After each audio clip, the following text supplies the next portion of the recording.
不然我们直接讲答案就不好玩了。好，好，我们今天讲的几个内容是这样哈。第一个，我们会先把上个礼拜言官的部分哈，再做一个重复哈，再描述一下它的内容。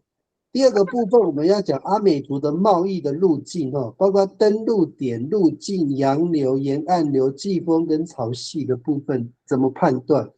那我们有提到那个南岛预录这个概念，上个礼拜有提到，也就是那个丰田玉的它那个交易的路径哦。那我们再提供另外一个叫做南岛铁路了，那我们自己发明的。等一下我会告诉你什么叫南岛铁路哈。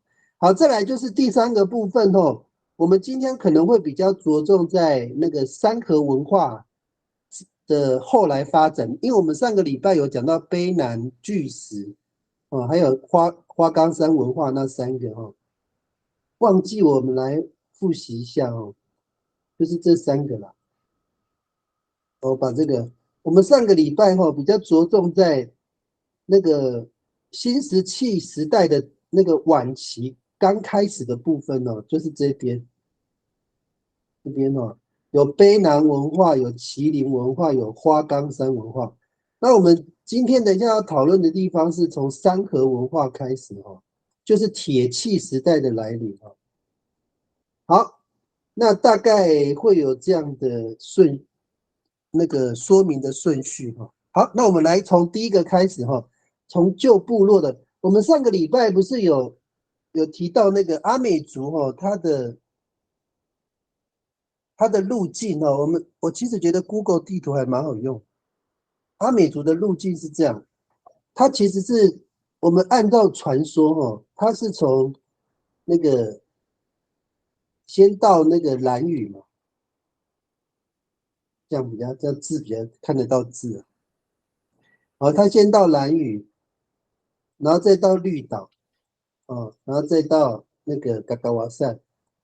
好，那在这边分，一个是往南走哈，一个是往北走，啊，一个是往北走，是往这边走。好，那我们为什么要提这个呢？这个有一个很重要的观念哈，我们上个礼拜有提到那个卑南文化的，跟卑南文化同期哈，就是这个文化，就是这个麒麟文化。哦，它跟卑南文化的时候同期，这个麒麟文化它本身又叫做巨石文化。什么叫巨石文化呢？巨石文化就是那个那个有盐官的那个文化哈。好，我们看哦，我们稍微复习一下上个礼拜哈，我们那个阿美族的那个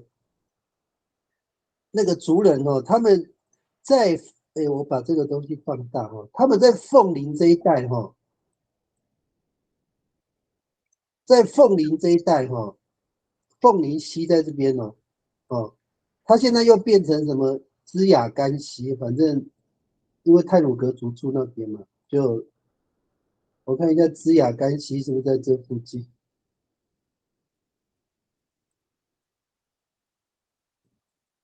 好像你们他还是用这边呢，诶，等一下，寿丰溪啦，我讲错了，讲什么凤林溪，寿丰溪哈，它这边有改名叫支雅干溪，真的没有改名。那个地图上没有改，它还是写寿丰溪。好，大概在这个位置哈，丰田，有没有看到这个丰田这个字？好，我把地图再缩小哈。阿美族人哦，他就从这边进去哈，进去之后，然后在这边发现了什么丰田玉哦，这个位置丰田玉哦，然后他就把这个丰田玉哈，它的逻辑是这样，它是从那个山上那个河水冲刷下来，在那个河边可以做采集到的，它不是用挖的哈，它是用采集的哦，所以它是从山上冲刷下来的东西。那阿美族人在这边看到有丰田玉哈，他就把它这边做采集的动作，然后就把它运到这个位置。好，运到这个位置之后哈，有做一个动作，就是这个沿路这一段，就是我们讲的这一段，这一整段哦。我把它再缩小哦，因为这个真的很长一段哦。从这一段一直到哪里哦？到那个卑南溪这一段哦，从这边哦一直到卑南溪这一段叫做那个巨石文化，也就是我们讲的麒麟文化哈、哦，就是有盐官的。我们来看一下这个有盐官哦，真的很多哎，这些盐官的部分，我们看我们从那个花莲那边，从新社、宫下、丰滨。太巴朗哦，那个丰滨应该就是猫公哦，猫公遗址，还有太巴朗都有哦。我说这个是应该是新挖到的。从台东县那边，从长光、麒麟山、加走湾、白手莲、麒麟、八边遗址、和平、都兰、嘉鹿兰，其实还有那个渔港那边叫什么富冈，对不对？富冈渔港那边也有挖到。所以我现在讲的遗址哦，全部都是有盐官的。那还记得我们上次说盐官的功能是什么？你们知道吗？还记得吧？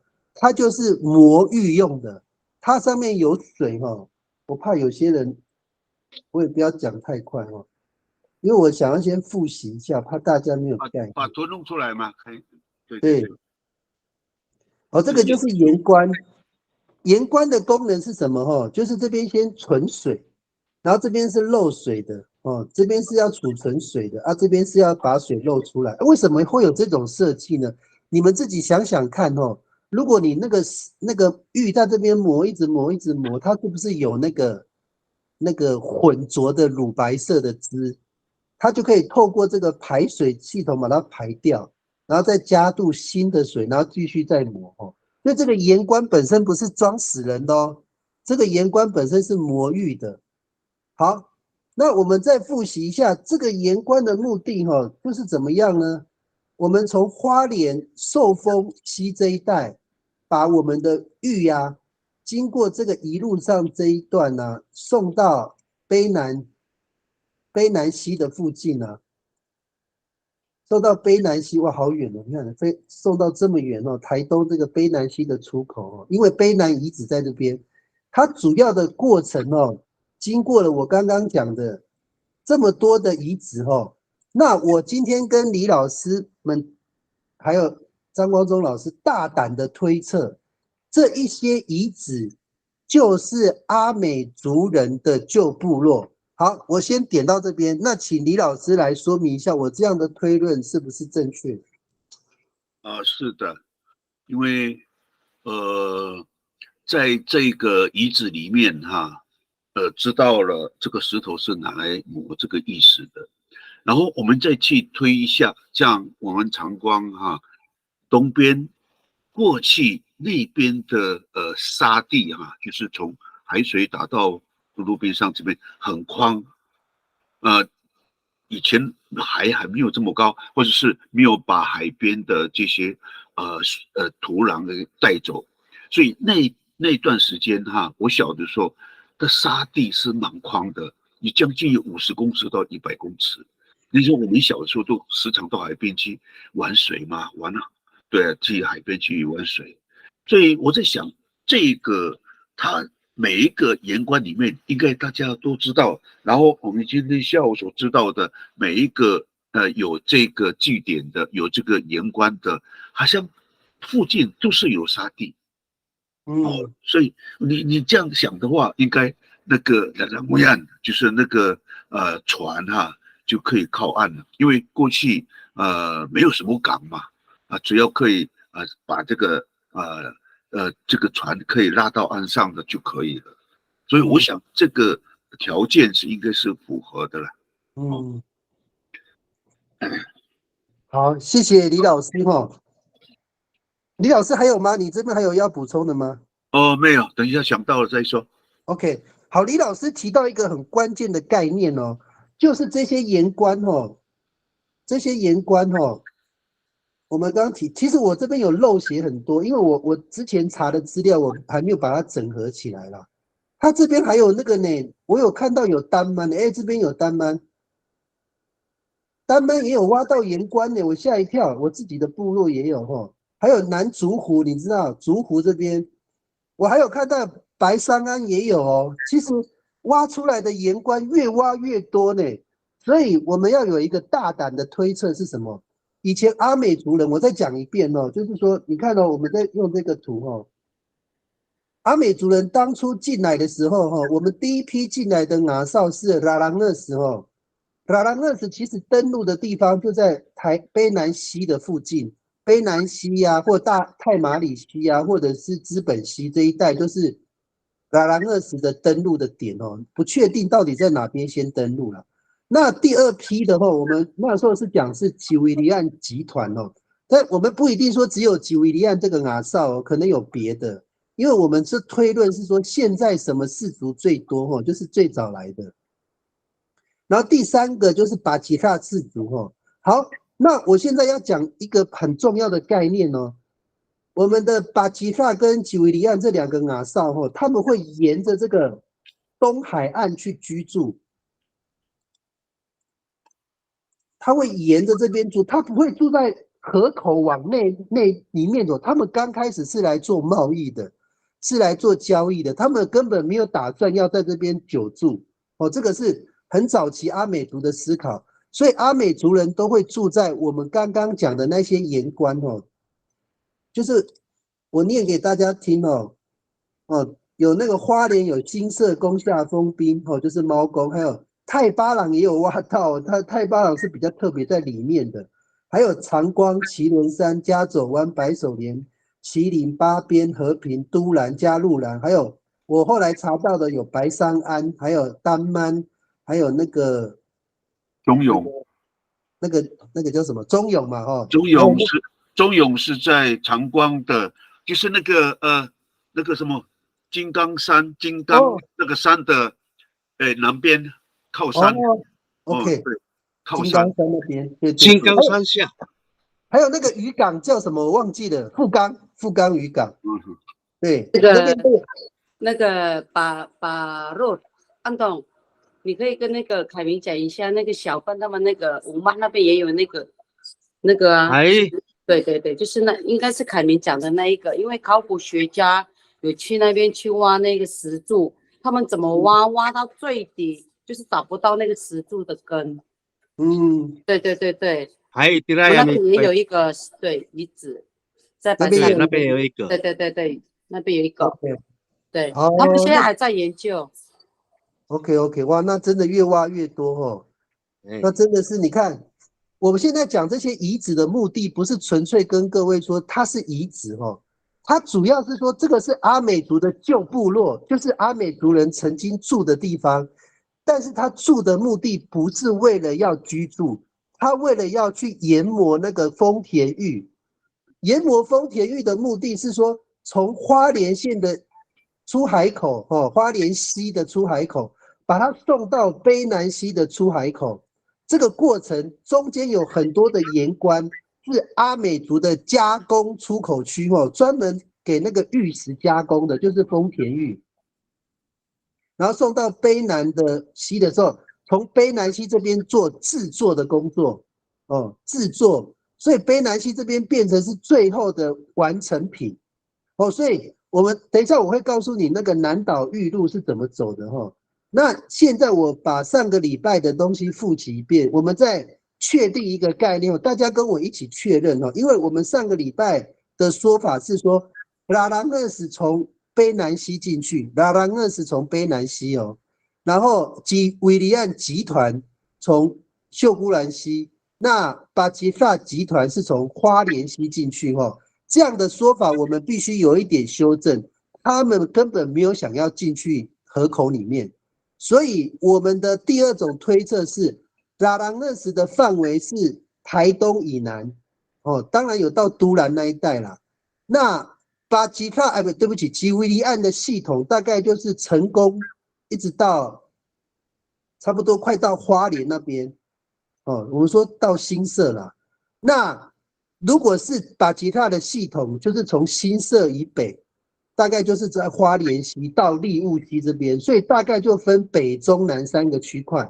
你就把阿美族分成三个区块就可以，就是南势阿美、中部阿美跟恒春阿美，大概就是这三个概念，就是比较符合当初有三个集团进到花东这一带哈。李老师，我讲到这边，你觉得这样的分析对不对？所以我们已经修正说，阿美族人不是进河口，而是沿着海岸线分布，大概分布在北、中、南这3个地方。对，如果是以我们的认知，对海水跟这个河道这边呢，过去那种船可能在这么急的水里面，可能很难进去了，所以会在附近里面上岸。比如说像金浦啊、港口啊，或者是在丰滨这边因为那边可以做停驻的地方，可以去做这个研磨。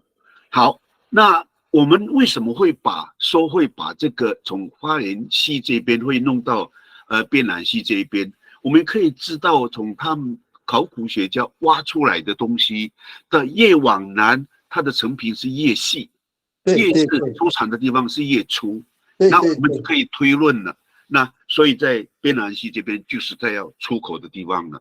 对 ，OK， 好，我们给大家那么多的讯息，不知道现场有没有人我们慢慢讲不急啦。其实我们很多东西要跟各位互动哦，我怕我们单方面讲哦，有些人不认同或者是有疑问哦，来不及问，我们就开放给各位，有没有人有疑问的？还是有人第一次听有吓一跳说你们在讲什么？这个东西听不懂。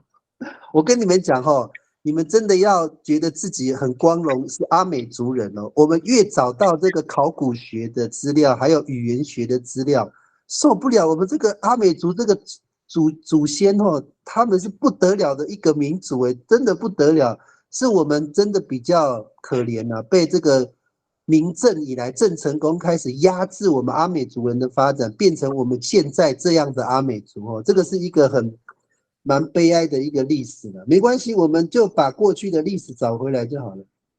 就像刚刚那个李老师讲的嘛，就是以前的海滩很长哦，那个小时候海滩真的很长，现在越来越近，可能以前也是用抢滩上来的，也不一定啊。对，没有错。Wala na nguya ni iti ya iho kira sa ay maraay ne wah kan siya ay 100公尺人啊，你上mga ata to ay 对，没有错。那wala na nguya na how tengtengan ni patara itira ihi hakar kira pura na ay 一定要有沙石头，还都tafukan kita nan kira。对，那就算你个早后你kami how tira dia jadi takman no irahan kaamis nila ila kami kuminato itira。Ira. Utapok itira-kira. Iya, cita taya na pe ila tapok. Hai. Itira mi paharek tira hao ta mga ainer sa ira ko yengkwan itira. Hai. Hatu tapok pasungan ne。嗨。那凯明老师，请问一下哦，那个盐官现在目前遗址仍然已经有没有被挖掘出来了？有，我刚刚可能那个马里克老师吗？哦，你刚刚是不是可能比较慢来哈？我一开始就有介绍，你看那个画面，有挖掘到嘛哈？对，你看这个画面哦，那么多呢。哦，它其实我们要讲的一个概念就是说，过去有盐官的地方就是阿美族的旧部落。是。阿美族以前不会往河里面去，沿着西边去居住，这不是他的惯性。阿美族人以前是以物易物的航海贸易的活动为主，所以他不会往内陆走，他只会停在海岸的附近，特别是有沙滩的，因为方便那个竹筏以前的船是竹筏如果你要上岸你最好是沙岸，你用沿岸你就上不来了。那现在那个海岸已经一直往山边这样推动的时候，所以它过去的那些遗址已经被海水埋没掉了。它那个遗址不是在海边呢，在过上去一点点呢，在上面，对，它不是在下面呢，在台阶上去一点点。对，这样子，在海平面台阶上去一点点。对，那也就是说，也有被侵蚀到了。有点远呐，它不会那么容易被侵蚀到，因为它的位置比较高一点。哦，对。了解，好，谢谢。那个马里看，你可以去打盐关哦，哇，你可以看一大堆图片，现在都给人家开放参观呢。我上次去看那个都兰遗址啊，都没有人要看的，因为不知道要看什么，好像人家以为那个是棺材，有禁忌嘛，不敢靠近啊。事实上，那个不是棺材，那实际结果是磨刀后的，要清洗刀的。对，那实际上，如果把这个也按照他们这个那个研究人员来看的时候，他们也研究不出是从哪一个族人所挖掘的呢？这个盐关哦，不是族人挖的，全部都是考古学家去挖出来的。是啊，是考古学家他们去挖出来的，可是他们有没有追溯到是谁把这些盐棺弄成有这样的一个形状？他们也找不到这个源头了。其实那个考古学家哦，他们有很多种说法啦，一种是棺材说，另外一种是储水的，就是纯粹是在那边储水，就是那个水是要拿来喝的啦。对。那好玩的地方，如果你是储水的话，你的左下角为什么要打一个洞？那你的水不就跑出来了？考古学家他知道是哪一个族群去挖的去弄出来的这样的一个形状的。他这个逻辑哦，考古学家他不会大胆的臆测说是哪一个族群哦，他会把这个盐棺分类在所谓的麒麟文化的新石器时代的晚期。他们会这样分。那至于盐棺的功能跟运用哦，它必须要透过语言学家、历史学家，还有其他的，比如说生物科技，比如说 DNA 染色体去判断过去有什么民族有在这边待过这样。这个没有办法还有用碳去测那个年份，没有错。他们通常是用碳12去测，碳12去测那个年代，没有错，没有错。哎呦，卓松你很厉害呢。对啊，那个马里克老师有没有回答到你的问题？有，因为我只是想说这些这些考古学家，他如果是把这样的一个盐棺的是谁来我的意思说是哪一个族人，他这边还没有证明到判断到说是谁了。没关系，等一下那个星海老师我等一下会告诉你，后来有一些考古学家已经在猜阿美族了。对。但是他们我跟各位讲为什么我们那么勇敢的去猜第一个，我们用了语言学的资料，我们用了阿美族血统的资料，我们也找到那个南岛语等一下我后面都会讲你们会慢慢听，然后慢慢去提你们的问题后面会有解答。对，好，那我们继续因为我们想要把上一次的讲的内容做一个延续然后很重要前面如果你们有了解我们的那个文化我们讲的新石器时代的晚期就是我们讲有遇到什么花岗山文化、麒麟文化跟卑南文化，这个是唯一考古学家有发现阿美族人也不一定是阿美族人了就是猜是阿美族人最早来台湾的证据，就是这3个这个就是我们阿美族人在台湾的3个证据，最早的证据好，我们就进入到第2个阶段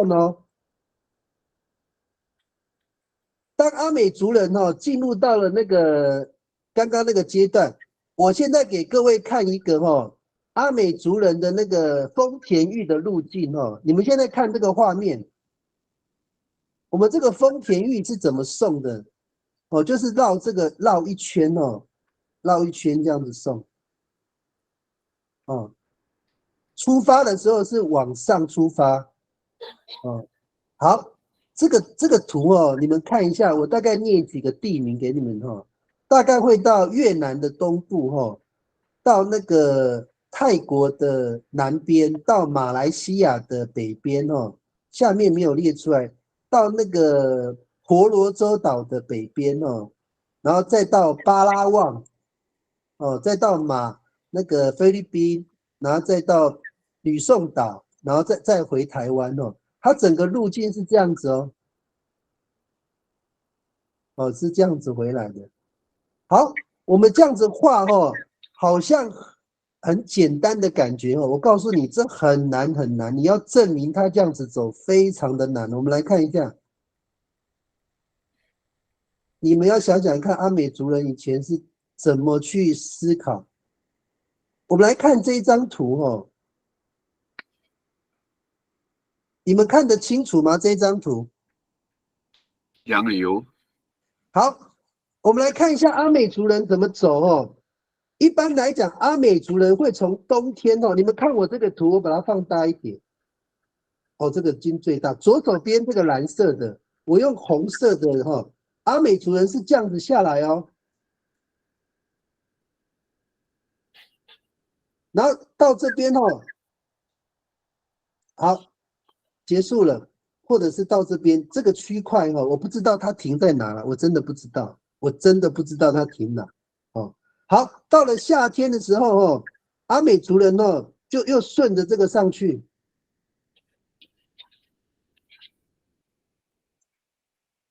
有没有？要不要我再画一次？我再画一次冬天的时候，阿美族人是顺着这个下来，停在这边。好，夏天的时候，他又顺着这个上去。他有时候会这样上去的，因为他这个路径他这个可能会让他再绕一圈反正冬天下来，夏天回去，就是这样子。好，李老师，你要不要我这边慢慢讲？李老师，你要不要补充什么？洋流这一块，其实我们在米得了一年了，没好。如果米嘎嘎轰抓飞鱼的时候，你看那个他们出海的时候，这个老人出海的时候，他总是会游到划到这个比较靠南边的地方，然后再把网放下去，随着水流往北走，然后快到你的停泊的正对面的时候，就开始慢慢的收网，收了以后就开始跑回来。所以那个洋流的意思，也就是说，它的行动它是有一定的规律，你看到没有？它的一直往北走，它一定的规律。那我们从这些应该就认知到这些我们过去这个前辈们在运送这些玉的时候，它的途径就是以这个为他们的这些方向或是蓝本啊，他们已经很清楚这个洋流。那个我们靠海边的这一边什么那个洋流要黑潮喊那个咩好，慢那么大些方案，扎诺喊么大些，那个黑潮叫扎诺尔，我扎诺诺里尔什么的，那米布丁古么大些的也好，masamaan kurakat no扎诺诺里尔，itu ani tapateli kurasapang，那一个soal no大些的以后，那米个kahong好，我来来呀，给了。Urumiar, umifuwa ay itu kira. Lalaya, mikakahong. Kami uwawa, mipausa ay itu pausa, tu tafu, mipausa tu tafu. Minukay zara, 大概12点、1点、2点回来。那时候你看看那个时间，他们4点多就开始挖。你看你在天亮的时候，也是在这个时间嘛。ayaw no pipanay, maharap mi kapkap hao, itiam miterek tu tudaranguyan arak miteruk patsupung ifuting zangra ta nga ayaw no pipanay ho mi kulasing tok mato asay chay to pikakahaw mi kulasing mi ma anto mi kunga tanglahao 那种旱田的东西都弄好以后开始米pan奈那个才掉那个就是在5月左右这一段时间米高高那个黑潮就是这样走的啦。对，好，那谢谢李老师的补充哦。我们看一下这一张图哦，你看这个黄色的这个就是黑潮，这整张图是冬天的洋流哦。那经过台湾的洋流就是黑潮哦，经过大陆的洋流就是冬天的话是中国沿岸流哦。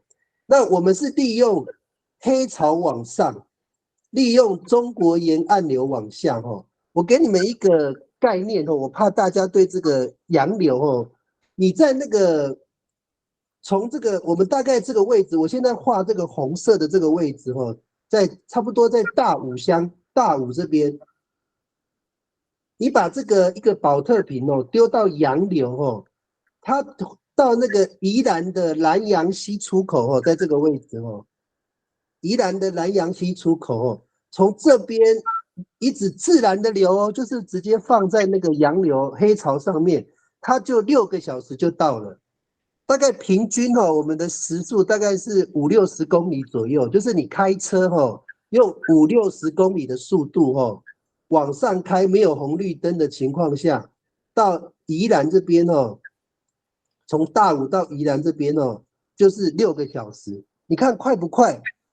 那个他们如果划那个竹筏的时候，把那个竹筏移到那个黑潮的位置，黑潮就会把他们带到宜兰的南洋溪的出口，只要6小时就到了哦。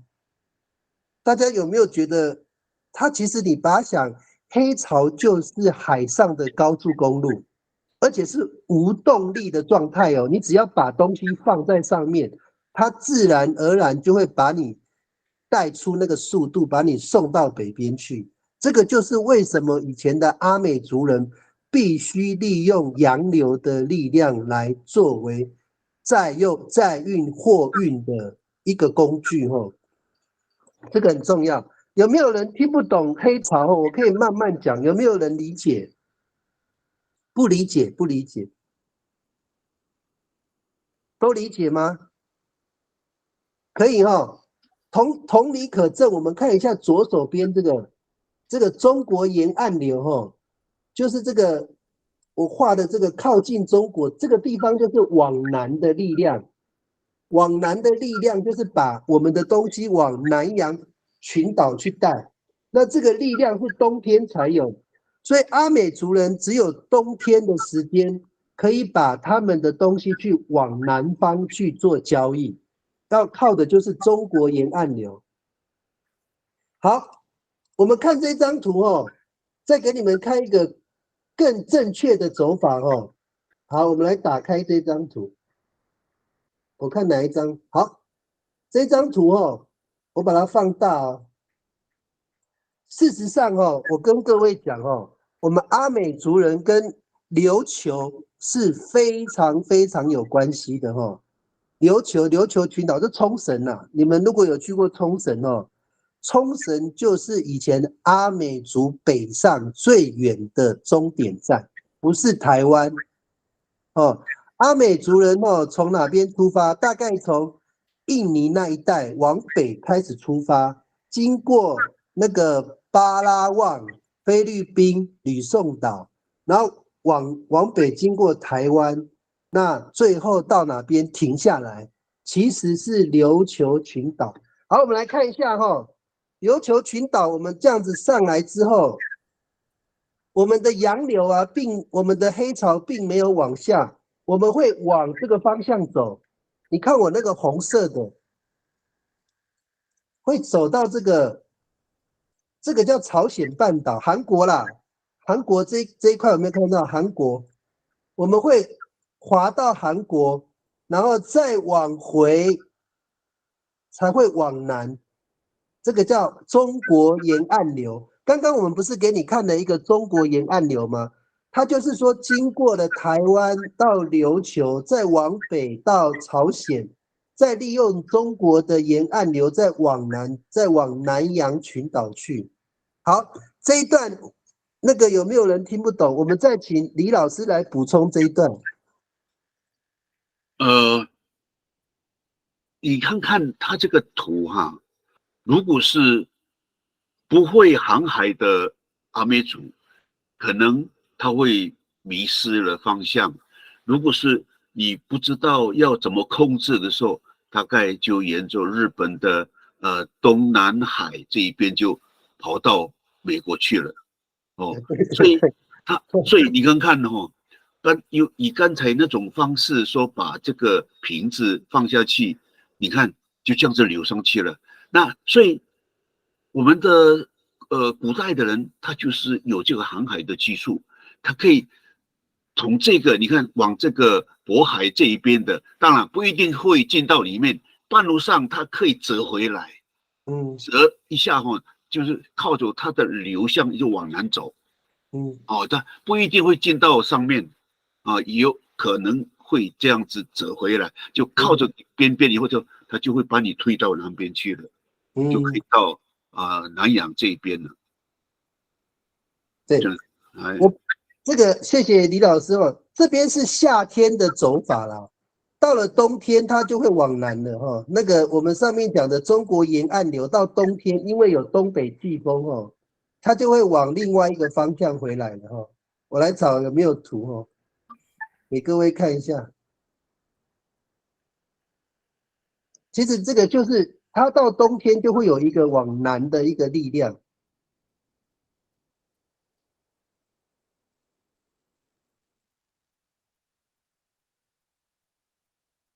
这个也没有这个图没有完整的很清楚哦，这个只有在台湾网上看不到哦。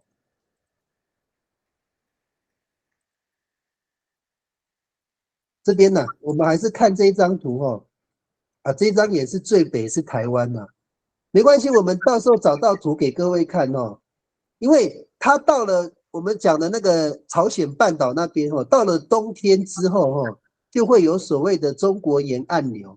它就会往下流流动之后就会往南洋群岛这边进入到那个我们刚刚讲的那个南岛预录的这个循环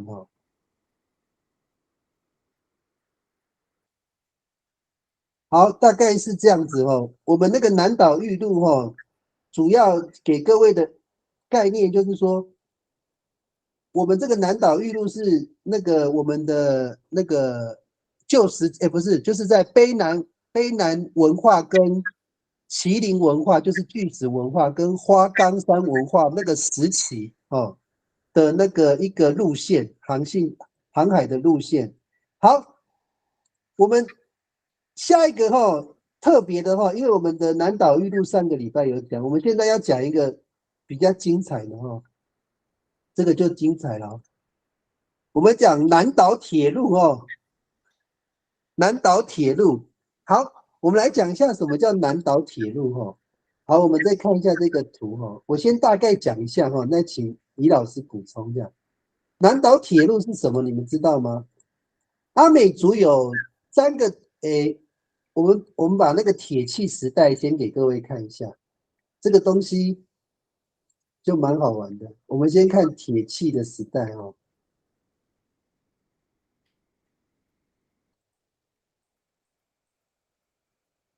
好，我们看一下那个阿美族的铁器你们看一下这个图有挖到那个遗址的阿美族的铁器我们先从那个东海岸这边有水莲有挖到，白山安有挖到，晋埔有挖到，东河有挖到，就是说这边有挖到有铁的成分再来就是龟山文化在恒春半岛，这个是我们讲那个拉朗那时或者是达里沙干那个阿绍他们发展出来的有龟山、恒春后壁跟出入那再来有一个是拉朗二十往北经过高雄他们在那边有一个叫做鸟松文化这个地方也是阿美族留下来的遗迹那最北是13行遗址，就是马赛人就是我们讲的法赛就是法赛那个亚绍他们在13行这个地方有留下帖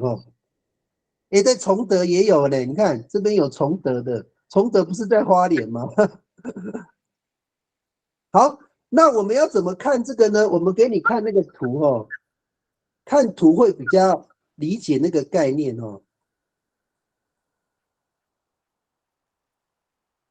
这边有一张图，我等一下再来看这张图。我们来看这个图看那个地图，我直接画了。我想找图我来跟各位复习刚刚那个阿美族从那个南洋群岛带来的铁器文化，我把那个地点标给你们看第一个就是所谓的旧香兰遗址在这边这个就是我们的拉朗勒旧香兰，就是拉朗勒石跟达里萨干主要的亚绍的位置好，第二个是晋普遗址在这个位置晋普。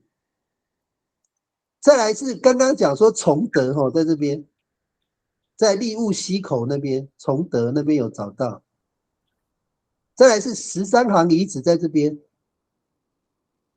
在北部。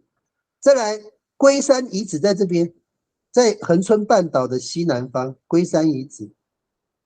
再来一个是鸟松，鸟松，高雄这边。对，所以阿美族的铁的延伸，它是从这个地方进来的再从这边再到这边阿美族的铁器是怎么延伸的是从旧香兰往北到晋普，到崇德，到13行。往南到哪边？到龟山，到鸟松，可以理解我现在画的这个图有没有人那个对地理概念不熟，需要我再讲一遍的？我再讲一遍因为我希望大家知道，这是我们阿美族祖先从南洋群岛把炼铁的技术带到台湾。我再讲一遍你们一定说我在历史没有读过这一段。汉人不会告诉你铁器是阿美族从南边带来的，你放心好了。就是说我们从哪边登陆从台东这边登陆，这边有一个所谓的旧香兰遗址再往北晋普遗址再往北崇德遗址再往北13行遗址那旧香兰这边往南呢，会到龟山遗址在那个恒春半岛的西南方，再往北到那个什么高雄的鸟松遗址大概就是这样。以前台湾还没有铁器台湾没有铁器是谁带进来的？是阿美族人带进来的。OK， 请那个李老师这边有没有要补充的？好，那tetap jihena pun kita hau semanai hakya guna marah no ira kita nan， 我们先把自己我们目前的这个刻板印象有没有好？我们现在什么都没有可是你如果在2000年以上3000年之间，那时候的变化，马纳吉达就是这个问题，在巴西巴纳过啦，过啦考古学家。因为他们自己有自己的这个考量啦，所以我们大胆的去推论给到我米莎绑着海什么呢？嘎巴纳安尼达古罗诺多阿少，那就是这个东西，就是它是从南洋这一边来的，因为要迪拉好要努尼石器的时候，我要宫廷役嘛，这个时候都已经在海边上，在很频繁的在运动原住民米买卖的东西，所以它自然就会从这个南洋这边那个技术上一次也讲过嘛，叫马来这一边的技术嘛，我最先弄到这个我们这个洋流所停留在台湾的第一站就像阿拉巴奈旧香兰这个地方，所以呢这个地方之后呢才慢慢的铺到上面。然后又铺到往南走，然后就是可能就是跟那个达里萨干的氏族，也就是达兰个手分叉的氏族，你看，要达来说的，阿米斯多好，因为最早还是因为台东这边我们还没有发现说有一个矿嘛，可以来制造这个铁的。但是他们最后卖到这个13行的时候，13行那边就有做铁器了。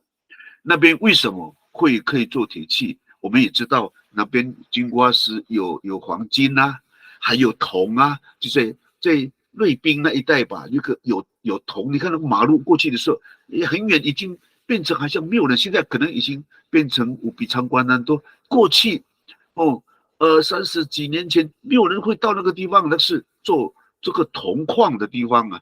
那你说这些还有煤矿，这些东西矿产都有的话，你说不会有铁矿吗？所以呢，这个技术就是在13行这一边就开始啊，在这一带了哈，就是这一带就开始有做铁器的，然后它可以运送到又把帝国都带你一下。到我们一直往东边走，然后东边这一边呢，就开始在我们台湾这边开始在活动。那个时候，这个铁器可能就是这样子。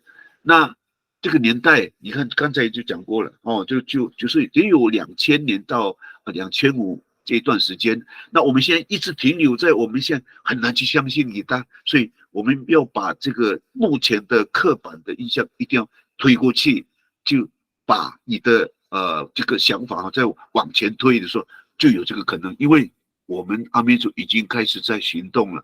那个之前的风亭驿已经在南洋这边已经在活动了，在买卖了。你说这个东西不会移到台湾吗？一定，我们的推论一定会有。我想是这样子了，我们的推论就是这样子。好 ，OK， 好。那我再给各位一个比较明确，你看我现在画的位置从台东一直到台北这一段嘛，还有从台东一直往南到台南这一段嘛，对不对？到高雄这一段，我把这一段画起来，有没有？是不是我刚刚讲铁器发展的一个范围，对不对？我现在画给各位看大概是这样的范围对不对？好。我们不能说空口说白话我们来看一下我们阿美族的那个通用语言好，你们看一下这一段，你们看这个紫色的部分紫色的部分就是阿美族以前可以通用的语言的位置，就是说那个地方你讲阿美语都通的位置，是不是同一个地方？有没有发现？是不是同一个位置？有没有发现？这个是语言学家认为当初使用可以沟通的语言的区块，它把它变成同一个颜色，也就是说，同一个颜色的地方可以讲相同的语言，可以沟通。我刚刚画的铁器的分布的地方，是不是这个地方？我在跟你们对应最上面这个把塞这个地方就是我们以前的雅哨法塞这个雅哨来的这个那个我们讲那个桃园不是有一个平埔族叫雷朗吗？雷朗族他从南坎西进来就在那个竹尾渔港那边你们知道那边有一个南坎西，从那边进来之后，一直最远会到哪边？就可能到大溪这边了。这一段有一个雅哨叫做鲁让，我们讲马鲁让鲁让就是构树嘛，马鲁让就是构树。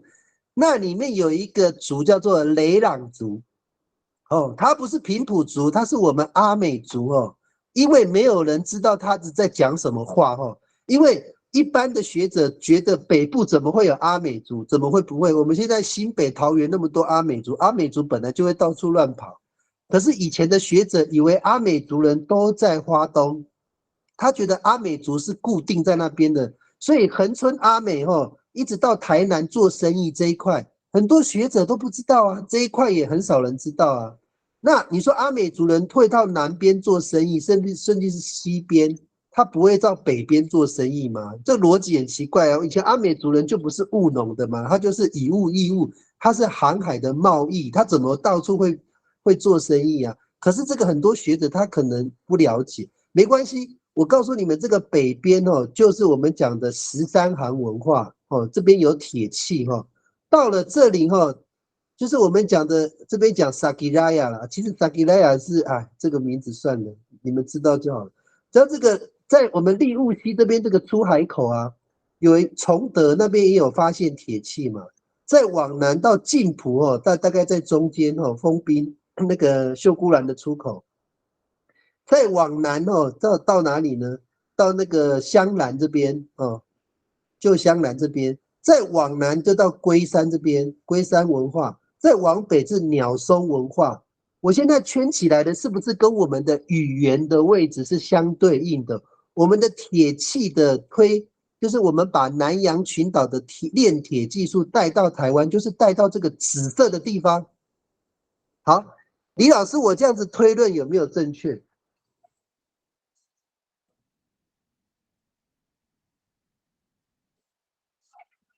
李老师，你有开麦克风吗？李老师，这个你看台南这一边哈、都是紫色的，所以我们就可以相信以前蒋义雄曾经讲过了，他们是从安平这一边，然后一直往南走。好，所以这个在语言学里面，他们所定的这些地方，这边还占了蛮宽哎。所以我在想，过去这一个所谓的希拉雅，希拉雅族，可能也是在学着阿美的语言。为什么？因为他们已经被同化了，已经不知道他们应该要说什么。现在他们再把它推出去，可能很难很难。所以当时那个蒋义雄老师讲的，就是从这个一直往南，一直到恒春的南边这一边，你看那个角角的地方都有这个颜色。那我们现在所讲的近代的这种巴厘绕的话，它是在北边一点点，也是丰港路丰港路的南边这边，也就是说这在后来的，然后是在四重溪、二重溪这一带嘛，然后到巴厘绕这一边嘛，然后到满洲。那他讲的是过去退下来是恒春的南边山，所以你看那个图就知道了。所以过去也曾经是在这一边。那台南这一边可能就是过去是阿美族那边很多很多人的哦。好，我本来想要把那个图给大家看哦。我们来看一下那个刚刚老师有提到的图哦。我们来看一下那个恒春阿美的路径哦，你们看一下这一张图哦。这张图其实是那个恒春哦，这个是巴厘跳的路径哦，不是法兰澳哦。法兰澳是我们讲马兰哦，马兰的走法是这样子走哦。因为我们马兰的走法是最近才讨论，马兰的走法哦是往更南哦，它已经到了下面再往上走哦。这个红色的才是马兰的走法哦。那我们现在看到蓝色的路线是那个巴厘跳的走法哦。所以这两个通常我们应该是恒春阿美跟马兰阿美是同一个支系，因为他们是拉朗厄什跟达里萨干的后代，他们是我们现在讲是主要啦，因为里面也有掺杂到吉维利安跟巴奇塔都有，只是说主要是拉朗厄什跟那个达里萨干的主要的后代是他们，所以这个区块哦，就是他们在恒春活动的范围，好，大概是这样。因为刚刚李老师有提到，我就给各位看。那你们现在看到这个蓝色的线哦，主要还是巴厘跳的走法。好，因为线上我们讲到恒春哦，刚刚好张光忠老师有在线上，小白老师，我这样子讲合不合理？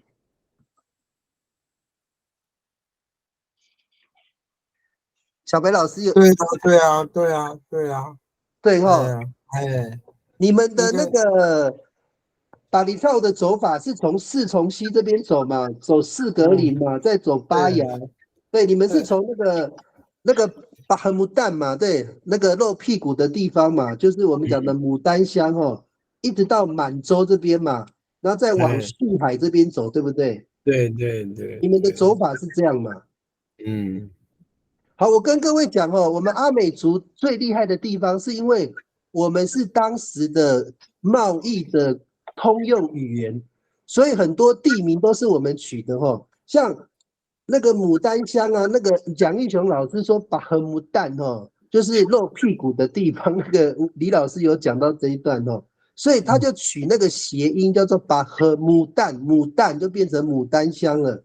那满洲乡就是满浙，就是三枪的意思，满浙。所以阿美族有绝对的命名权，为什么你们知道吗？因为它就是当时的贸易的通用语言。我们来看一下阿美族的通用语言是长怎样哦。多看几遍呢，你们才知道阿美族的祖先的伟大在哪边哦。你看这一带有没有？一直到这边，我们沿着排湾族的路线哦，上去有一个小点点、小点点、小点点，这个都是阿美族的部落哦。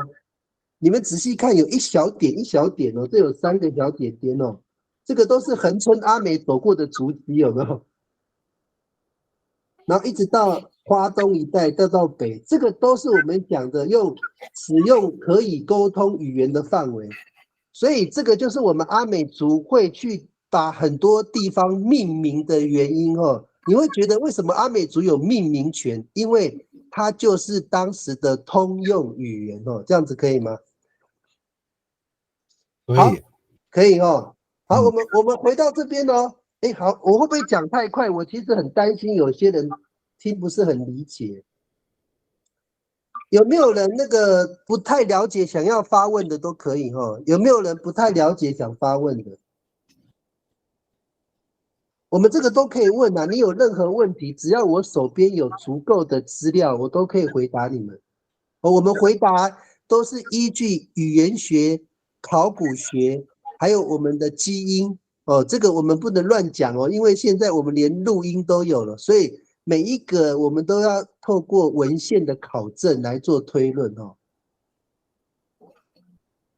我举个例子啦，比如说像巴黎现在的巴黎啊，就是以前风很大嘛，那个地方，台北县的巴黎啊，所以以前叫法利啊，风很大的，哎，后来又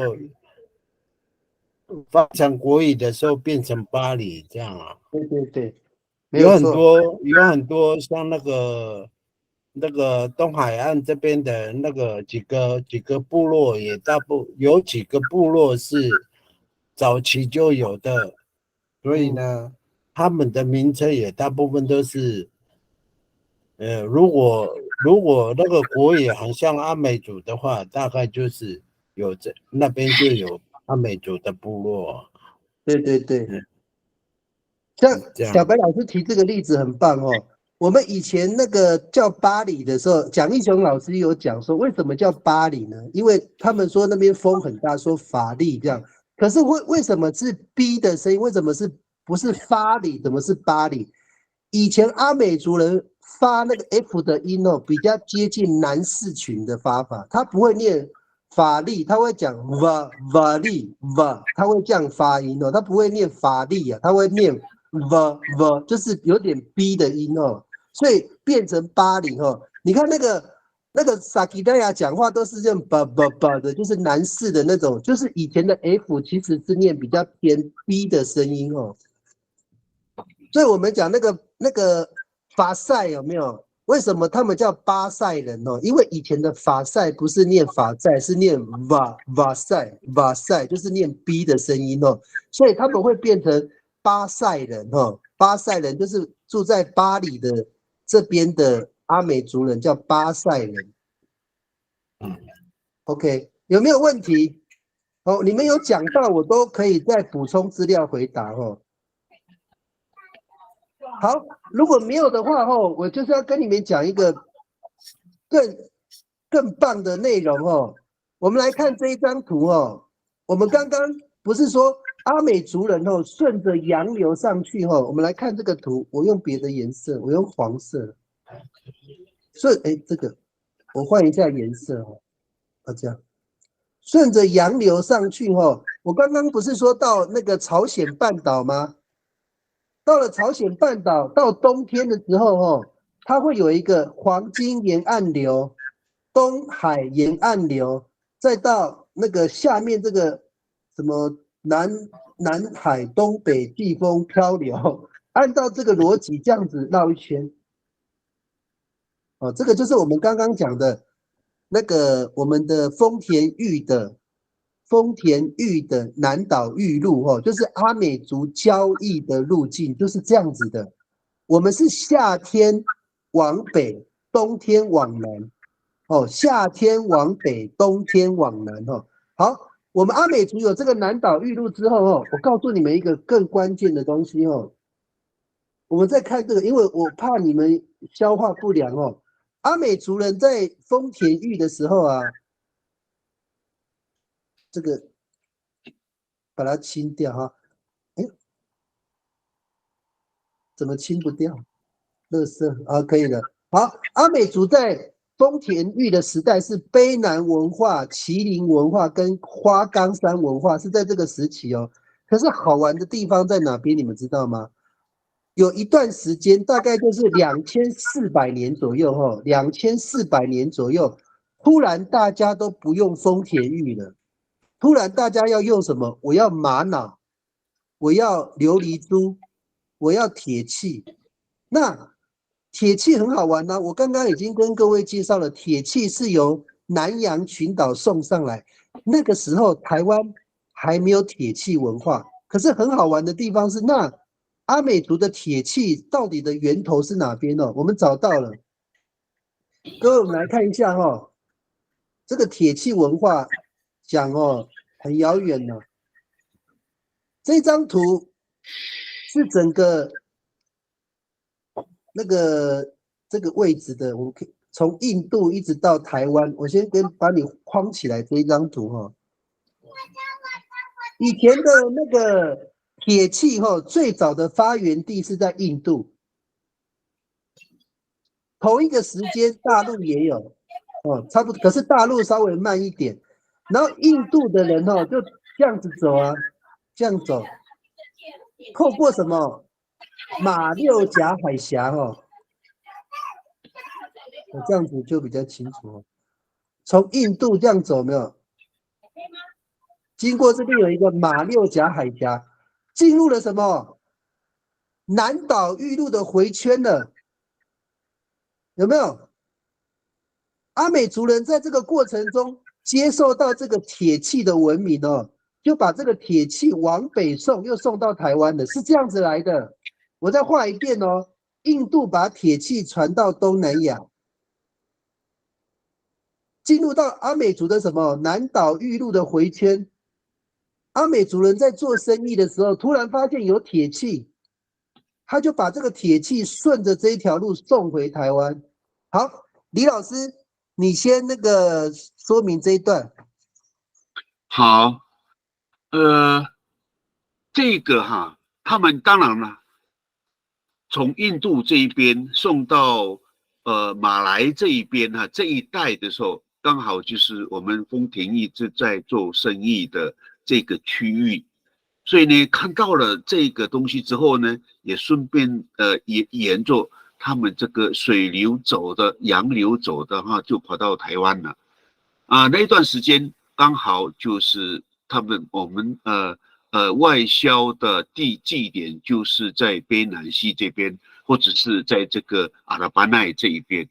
那从这边呢，又开始往上面走了，所以我们可以想到说，我们为什么会有这个铁器？其实不是我们台湾本身就有的，而是从这个南洋这一边，马来西亚这一带，然后就顺便带到了台湾。那个时候，可能国家的意识不是还很那么的像现在一样控制的这么紧。所以到处都可以走动，哦，哪里都可以停啊，所以为什么会有这种现象？也就是当时在2400年这一段时间还没有国家的意识啊，所以我们会有这个铁器送到台湾，然后然后在台湾，然后再游走去买卖这个东西，可能是跟北的族群呢换什么皮呀、之类的衣物了哦，应该是这样。好，谢谢李老师。因为李老师他曾经有跑过商船他对这个海洋的认识比各位深入的非常多。老师，你可不可以说明一下你以前跑商船的国家跟去过的那个哪一些大洋洲，反正有哪一些区块你有去过？哦，大概我走的有50几个国家，然后我每到一个国家，我一定会到邮局去换 coin， 就是硬币，我用1块美金去换，所以一到我就换。大概从台湾这边，我最先坐的船是海上学府轮，是一个学生的轮船，然后他们可能是历史系的，然后他们可以游走这个全世界，所以那时候我走的国家是最多的时候。那去了日本这一边，然后再到美国的 Los Angeles 还有旧金山这一边，然后一直往南走，就到这个麦哲伦海峡。那个好危险哦！麦哲伦海峡多少的惊险呐！那边就是秘鲁的最南边的地方，所以那边你可以走这一段路，可以看到一个什么基督什么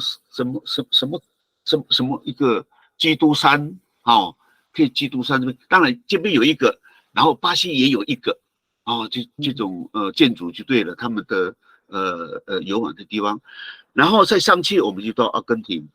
到了阿根廷，你看他走的这些路都是靠着沿边走了那秘鲁也去了秘鲁，那只差没有到那个什么他们以前现在已经是废止的地方在上那个什么东加王国东加，说不是那个叫什么去了？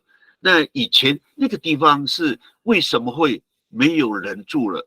那是西班牙在攻上去的时候，他说不是西班牙的子弹把这些人都弄死了，而是他们的病毒跑到了这个秘鲁这边，所以传过去以后，很快那边的人通通都死了，所以那古城就没有人了，就他们说的所以你看。西班牙不管到哪里都会把病毒送上去。以前在美国的这个密西西比河禁区里面，也曾经发生过这种被病毒侵害的这些都会区，比如说地方啦，所以很多人都因为这样都死了。那好，那我就上去以后呢，上去了到了阿根廷布宜诺斯艾利斯也去过了。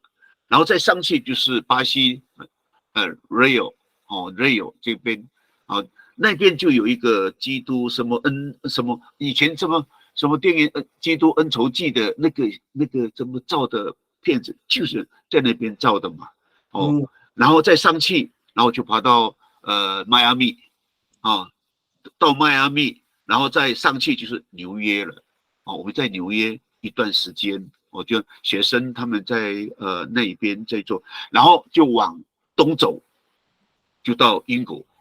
到了英国以后，然后下来就亚速群岛，亚速群岛。那亚速群岛之后呢，然后就在法国然后就进去直布罗陀海峡，就进去进去这个法国的马赛尔那一边，然后一直绕着圈意大利。也去了，我也去梵蒂冈了那还有一个世界上第一次的奥林匹克的运动场，我也去了然后再下去，我们就到了那时候是南斯拉夫 Yugoslavia，我们在那一边，然后我在那边看到了天体营，就是共产国家，那离这个他们的陆地大概。船是20分钟进去，里面全部都是好像马虎呀打鼓啦，那边都在那边保瓦利就对了，什么衣服都没有穿，那我们就很尴尬，就坐在那一边。然后后来我们就走了，因为他不限制什么人嘛，只要是可以去的，有买票的就可以进去了，那他们也没有什么限制的。然后那边完以后呢，我们又下来跑到那里 Turkey 啊，就在那个欧亚跨海大桥，我们坐电梯上去的欧亚跨海大海，我们在然后到欧洲这一边，这个下去以后叫这布罗头，哎，不是在那个什么，就在那个他那个什么土耳其的下面有一个马耳他，对，马耳他的地方。那边也蛮好玩的，马耳他。再下去，我们就到了亚历山大港，就是埃及的亚历山大港。然后再下去就是那个苏伊士运河。那出去啊，就是到红海了嘛。再绕过去就跑到了就是波斯湾，就一直绕，然后就到印度的马德拉斯啊，到西兰，然后下去就到这个新加坡，然后上去就吉隆坡嘛。马来西亚的吉隆坡，然后再下去就又到印尼这一边，然后又上去，我们香港是后来去的了，然后又上去又跑到基隆，哦，这样学生这样一弄下去，大概也是4个月，哦，那一段时间，哦，然后我就改搭其他的船，就是叫oil tanker ship， 就是那个装盐油的，我坐过22万吨的船，一个多大的船啊？那个哦，大概上面可能有300多公尺，哦，哇，这么长的一只船。然后我们这条路，一个是专门从波斯湾送油到美国，然后有几次是送油到就是六，哦，就是还有就是英国这一边呢、那个时间1个月的时间从波斯湾，因为那个船太大了，苏伊士运河不能过嘛。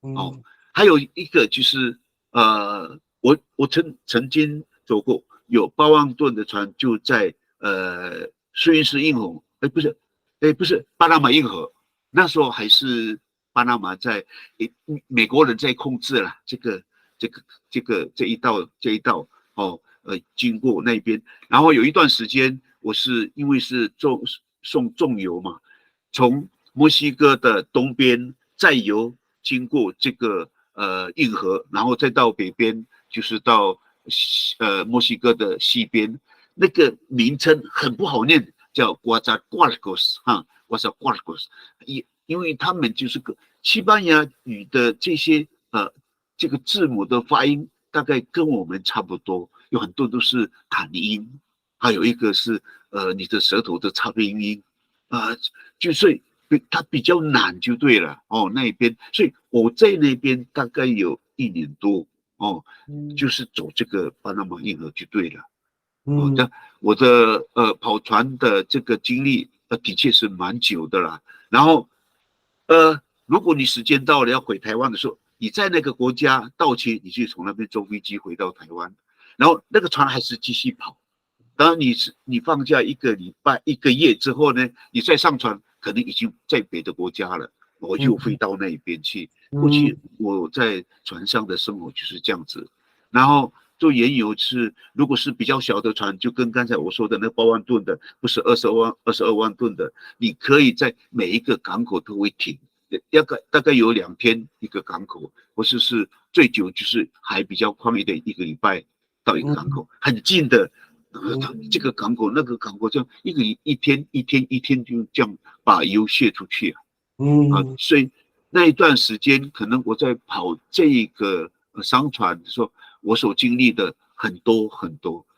委内瑞拉我也去过了哦，委内瑞拉很奇怪，它这个港口的附近这个湿地平时如果是退潮的话，你可以在上面走动。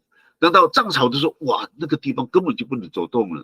就是委内瑞拉，那时候委内瑞拉的确是蛮蛮有钱的，但是后来就美国去控制它嘛，所以它的原油就不能卖出去，以后那就穷的苦哈哈了。现在还是被抵制嘛，就委内瑞拉，所以。这一段时间里面，我在跑船，可能我所吸收的这些，尤其是对世界这个地图的概念的这个概念，我可能比较清楚，我知道哪个国家在哪里，哪个国家在哪里。但是后来很多欧洲这边的国家哈，已经变很多，像那个南斯拉夫好了，我记得是叫南斯拉夫而已。可是现在多少什么塞尔维亚什么什么什么盾的，以前是没有了，只是一个南斯拉夫而已。它解体之后呢，就好多个国家有不认识了。那过去那个些国家，我都大概在我的脑袋里面还会很清楚。然后我们也到了这个天然的这个什么是什么公园去了，就是在肯亚这一边哦，那边有大象啊，有老虎啊，有老虎没有狮子啊、鹿啊这一块哦，我们也进去里面去走过哦，所以可能我应该所走的这些国家没有50，可能也有60个国家了哦，可能也有60个国家，我就大概有很多都可能会有一些模糊了哦，我会想到的话，可能以后也可以跟大家分享了。我就讲到这里了。哇，这个老师你的那个经过的国家，我们一辈子都没办法去那么多国家。对，那个刚才那个什么，对，你肯亚这一边我们都去过了，肯亚这边蒙巴萨，对，那个港口我们进入蒙巴萨，然后进去里面哦，然后这个摩桑比克也去了，南非这边 Cape Town 也去了，南非这边这个地方的确小的船蛮不好走的哦，因为两边的流然后在那边就撞在一起的时候，那个浪好大，还好我们的船是蛮大的船的，20几万吨。然后我们的国家的我们船的注册的国家是赖比瑞亚，在西非这一边，你看赖比瑞亚，我们也都会去这一边哦。对可能有很多国家，可能你们都没有去过了哦。对，好，谢谢李老师真的你对海洋的那个认识真的是用身体去实践的，我们只能透过那个地图来感受一下。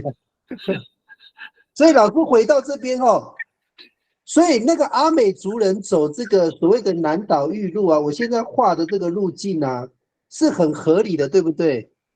对，很合理，因为只有我们东部这边有这个黑潮嘛，丰田玉嘛。对，那这个丰田玉又是你看看刚才所画的这些紫色，就是语言这一块都是阿美族在住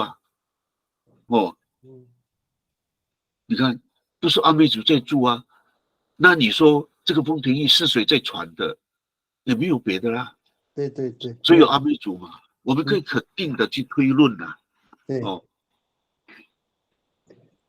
好，你看我们再回过头来看这一章就是说，我再讲一遍我们铁器的一个发展的路径是从印度这边，它沿着海岸线有没有？经过哪边？马来西亚、新加坡这边有一个马六甲海峡，穿过去之后，就进入了我们的南岛域路的循环，有没有？它就进入到这个我们本来的循环的路径，所以刚刚好，阿美族人在这边发现有铁器的文明，他就把这个铁器带到哪里？带到台湾。所以我们现在台湾就发展出什么？就有发展出刚刚我们讲的几个铁器的文化我们把它放大。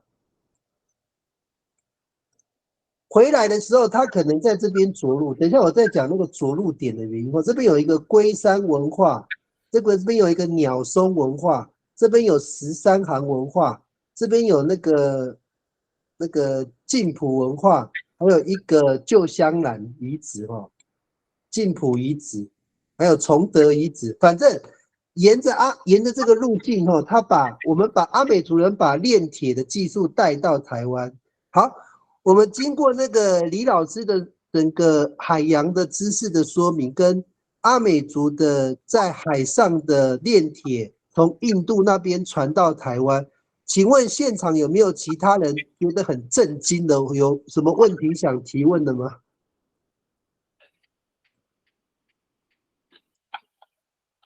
大家都不是那么震惊哦，还是觉得我们阿美族人本来就很厉害。哎，我看看有看留言哦，那个我看一下留言是什么哈，因为我这个跑有时候两边的画面哦。玉林老师哦，这边我念一下你的那个哈，曾经我的奶奶玛瑙非常多，结果她叫我丢掉，我以为是日本人给他们的，我说你怎么那么多？我说是日本人给的吗？他也没说。我说嘛是嘛，他默默的也没有回应我，我说很烦，我纳闷的默默的帮他丢弃。我有试戴过，非常重，他说不要戴了，叫我快点丢掉。到现在这个年纪，这件事仍然在我的脑海里，让我忘不了。年纪大，我的知识判断应该是我祖先传给他们的。刚才凯明提过的，唤醒我的记忆，没错。这些玛瑙哦，都是阿美族人哦，用各种的东西哦去哪里换的哦。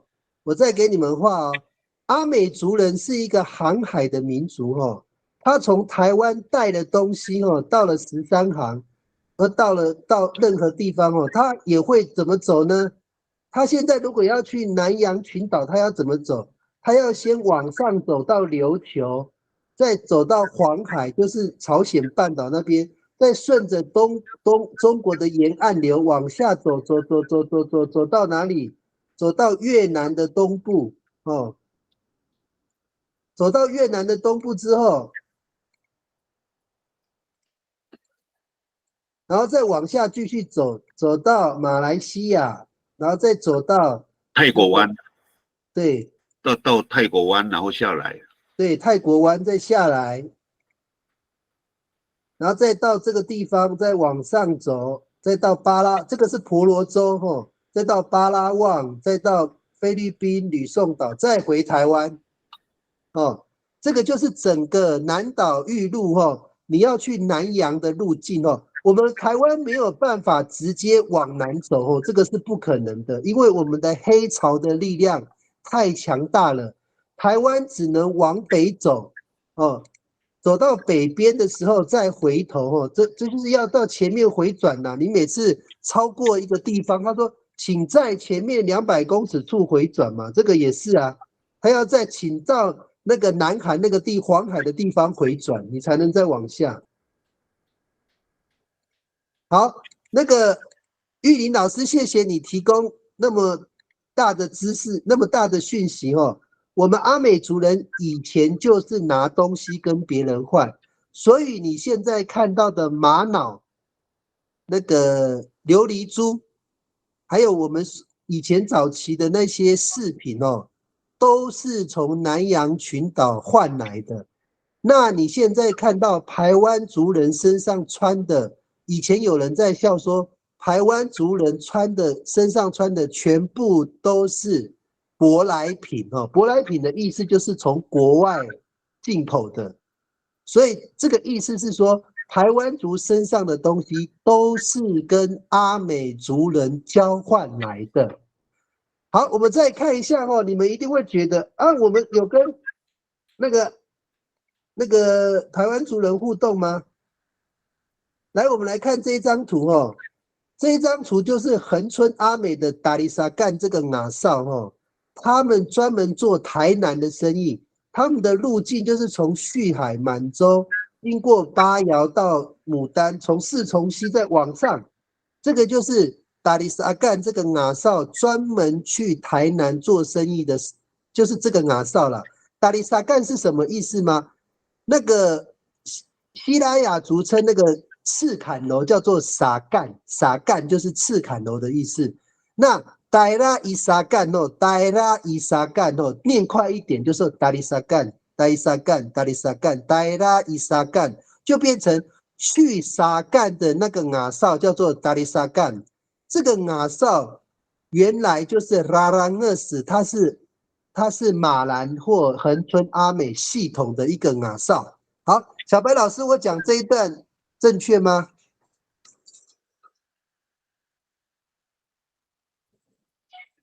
小白老师，你还在吗？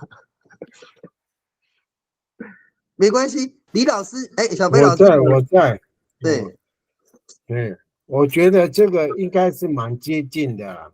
对，撒干，如果说是在形容那个斯坎罗的话，对，也应该也差不多呢。如果从语言学来讲的话，我觉得差不多。因为跟我们阿美族的那个很相近呐。对，好，报告完毕。好，小白老师可能临时被我讲哦，不好意思哦，就是说撒干这个名词是他们那个那不是秀姑兰，是那个西拉雅族，他在称那个出海口的地方叫撒干。哦，那个出海口的地方叫撒干，是西拉雅，不知道用哪边的话哦。后来荷兰人就在那边盖一个赤坎楼啦，所以那个他们讲那个出海口或者是河港的地方叫撒干。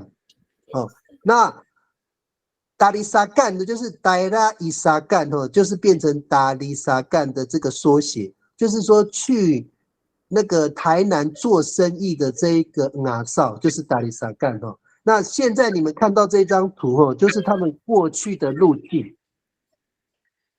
好，所以回到那个玉林老师讲的哈，我还忘记回答了哈。玉林老师讲的就是说，我们阿美族人经过了这些路径哦，全部都是排湾族的传统领域，这里是必须要经过排湾族哦。那为什么排湾族就乖乖的让我们经过呢？因为排湾族人知道阿美族人不是来跟他们打仗的，是来做交易的，所以排湾族人身上的所有玛瑙、琉璃珠跟一些饰品都必须跟阿美族人交换。那阿美族人要交换什么呢？阿美族人不太会打猎，所以他换的就是兽皮、兽衣、兽那个猎物。可能他就喜欢吃山羌，他喜欢吃那个山猪肉。阿美族人不会狩猎，他只好用交换的方式跟他们进行那个就是货品的交易哈。好，可以理解吗？有没有问题哈？所以玉林老师，不知道你可不可以讲话哈？可不可以解答你的阿嬷为什么那么多玛瑙跟琉璃珠了？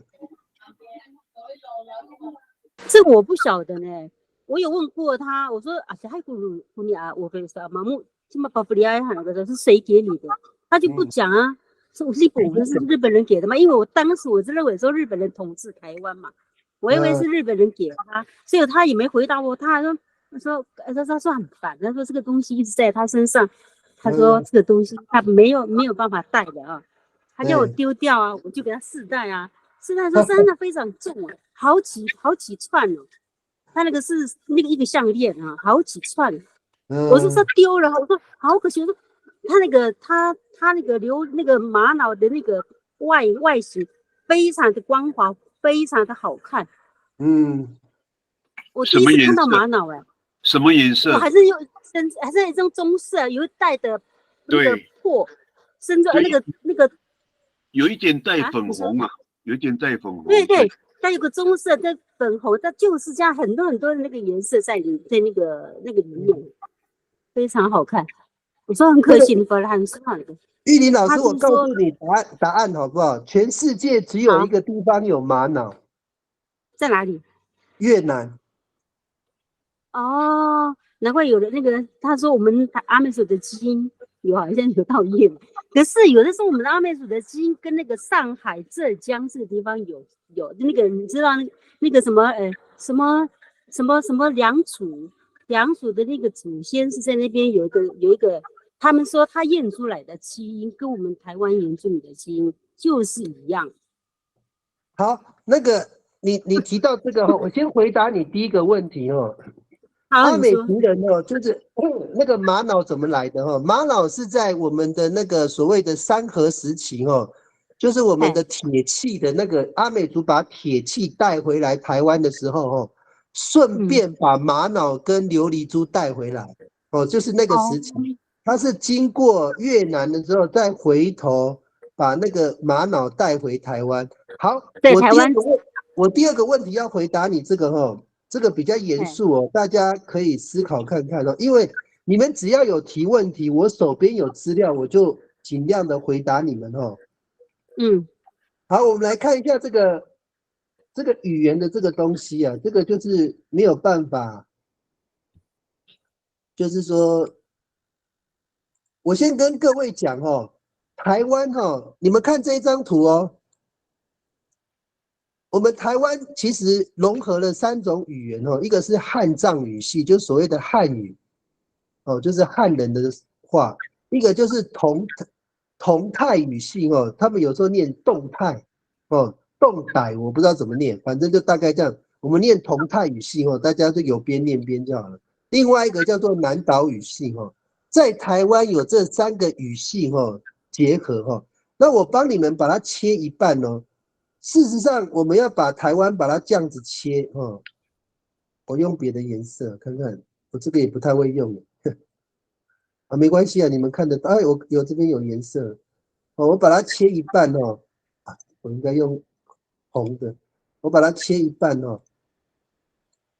这样子，红色就是把台湾切一半然后左边是西半边，右边是东半边，什么意思呢？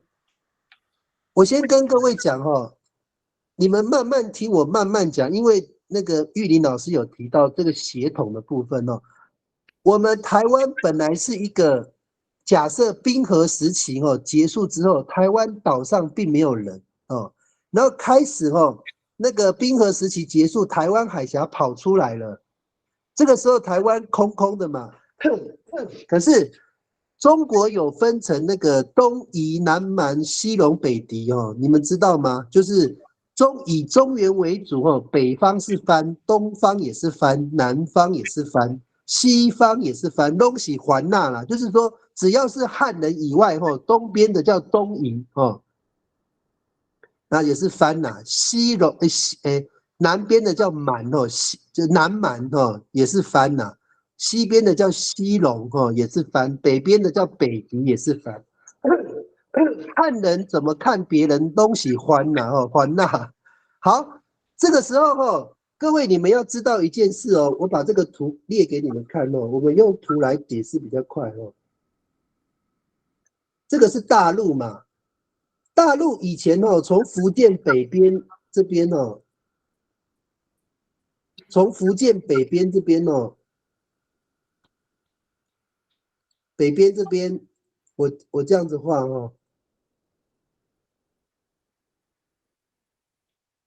对不起这个我还真的不太会用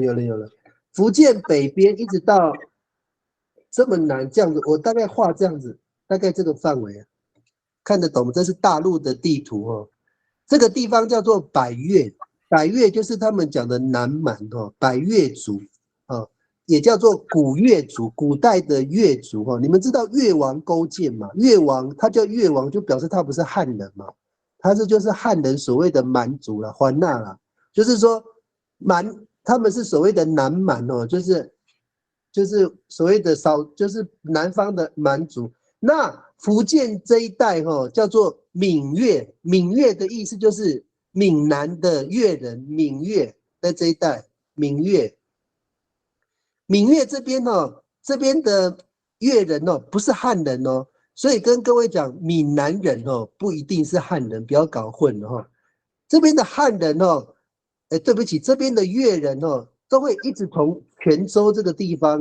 偷偷跑到台湾。这个偷偷跑到台湾这件事，差不多有几千年的历史了，几千年各位不是几百年越人，古代的越人跑到台湾的第一批的人就是我们现在的高山族，就是泰雅、排湾，对不起，泰雅、布农，这一批人就是还有或者是那个周族他们是第一批来台湾的，后来他们越来越多汉人跑到福建嘛，逼着这些人又再进来。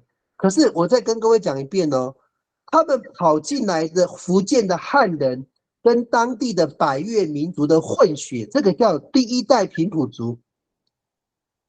第一代平埔族跑到台湾之后看到了自己的同胞也就是百越民族，觉得好像很熟悉，又好像不熟悉，就两个族群就有隔阂了。他逼着现在的泰雅、赛夏、布农、周族往山上移动，他没办法，他们就占了这一块地啊。后来越来越多汉人进到福建，又把当地的第一代平埔族又混血了。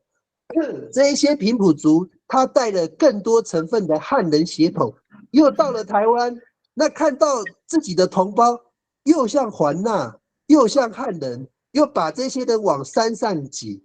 那原来的那个什么泰雅、布农、赛夏，还有周族，这些又不得已往更深山走，所以现在的平埔族为什么没有语言？你们知道吗？因为他们的语言充斥了泰雅语、闽南语、汉语，还有乱七八糟的文法结构，他们怎么可能会有语言呢？我举一个例子来说明等一下小白老师可以补充。小白老师这一支达利沙干就是我们讲的恒春阿美的系统他从恒春到台南做生意，也已经几千年至少有1-2千年他去台南跟那边的汉族那边的平埔族做生意。同样的时间，郑成功往台南移动的时候，把很多的平埔族往后山赶，一样是去台南做生意的恒春阿美，他也被赶回台东但是请问一下，马兰阿美跟恒春阿美的阿美语有不见吗？并没有他们回到台东平原还是可以讲阿美语可是重点，从恒春从台南移到台东的道卡斯族，对不起，马卡道族、西拉雅族，到了我们的长滨或者到我们的那个纵贯的那个海岸，不是，就是到那个我们的那个海岸山脉跟那个中央山脉，那个叫什么？花东纵谷。花东纵谷那一带的平埔族，为什么他们都忘记他们原来的语言？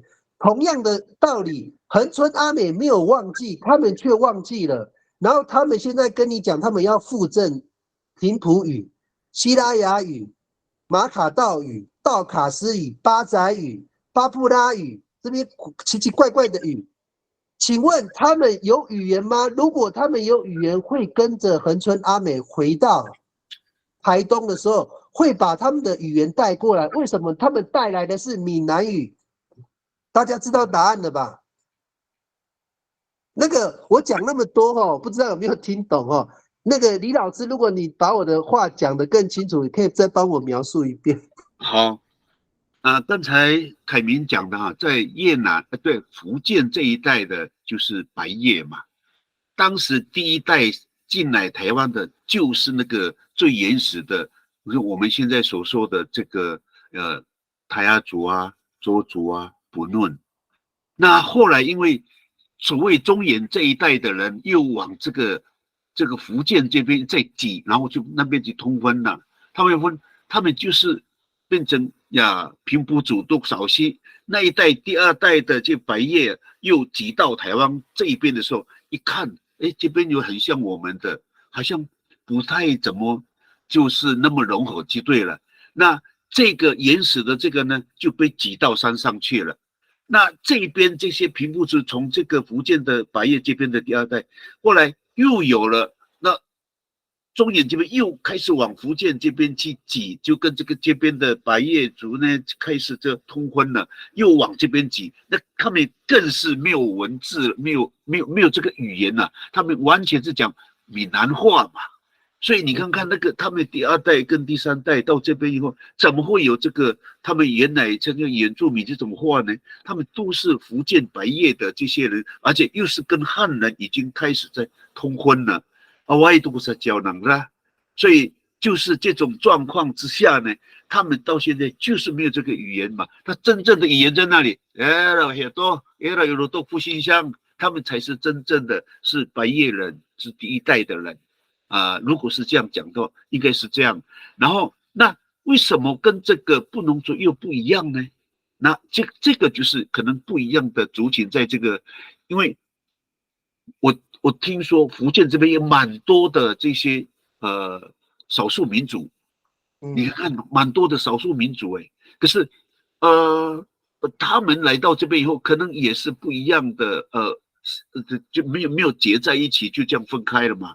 那问题是这个跟这个汉人通婚这个一直逼到台湾嘛，他们人数越来越多，把他们就逼到这个山上这一边了，应该是这样讲啦。所以你像我刚才卡米也讲过了，像为什么那个还有个咩从台南这一边的、马兰这一边的跟这个恒春这一边的，为什么还是能讲？虽然可是他们恒春这边一点点已经有些被同化了还好还来得及，然后他们赶上了最后到这个南边这一边，然后往东边这一边，否则的话可能也会跟这个西部这边的平埔族一样，没有这个语言了。